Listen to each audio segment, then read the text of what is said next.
Tapi kenapa kami mendatangi Dewan Pers? Karena ini adalah bagian dari kewajiban moral dan tanggung jawab etik kami, kewajiban profesional kami untuk memberikan alert atau membuka mata kita bersama bahwa praktek-praktek seperti ini dapat digunakan di kemudian hari untuk kemerdekaan pers.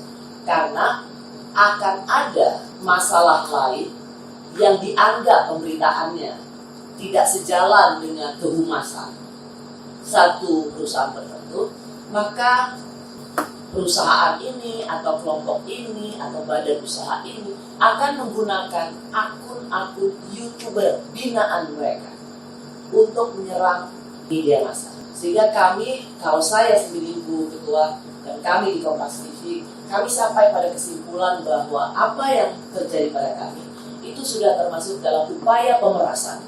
Kompas TV beraudiensi dengan Dewan Pers dan Aliansi Jurnalis Independen AJI terkait isu kemerdekaan pers.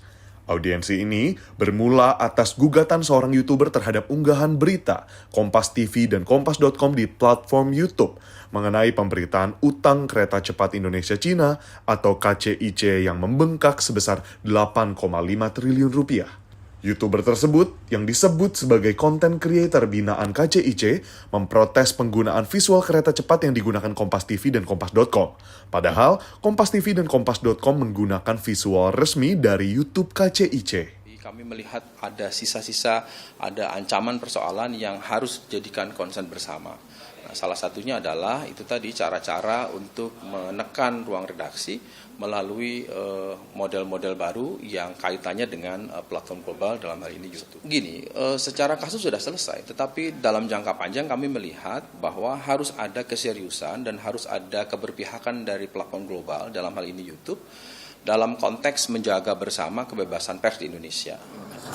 Iya, secara umum menyampaikan bahwa ancaman atas kebebasan pers dan kontrol kepada media itu sekarang beragam bentuknya. Dan salah satu yang kami temukan dan terbaru diakui oleh Ibu Ketua Dewan Pers bahwa ancaman itu lewat platform, yaitu lewat YouTube ya. Kami menyampaikan ini sebenarnya untuk mengantisipasi kemungkinan adanya kasus serupa di masa mendatang dan potensinya besar untuk Dewan Pers punya cara untuk bagaimana mencegah ini. Supaya apa yang mau diperjuangkan adalah bagaimana menjaga dan merawat independensi media yang bisa ada dalam ancaman di setiap zaman berubah. Dewan Pers dan AJI menyambut baik laporan Kompas TV dan Kompas.com terkait kasus ini. Pihak AJI menyebut kasus yang dialami Kompas TV merupakan modus baru dan berbahaya bagi kebebasan pers. Sebetulnya kita sudah membuat regulasi ya di era digital ini. Dewan Pers membuat peraturan Dewan Pers kalau ada konflik pemberitaan yang didistribusikan di media sosial itu masuk dalam wilayah mediasi penyelesaiannya oleh Dewan Pers.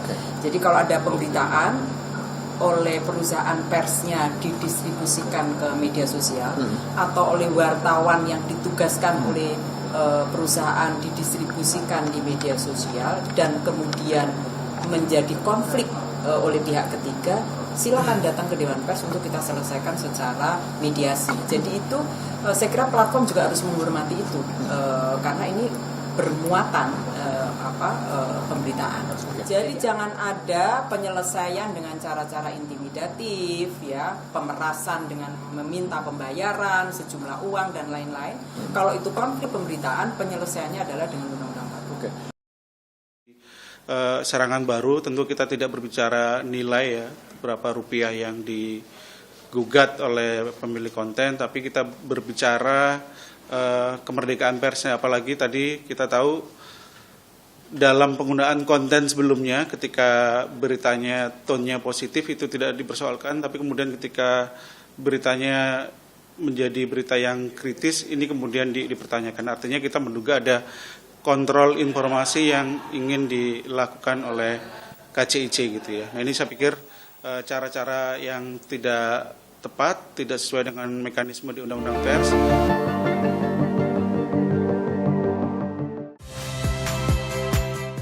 Saya Niluh Puspa. Saksikan program-program Kompas TV melalui siaran digital, pay TV, dan media streaming lainnya. Kompas TV, independen, terpercaya.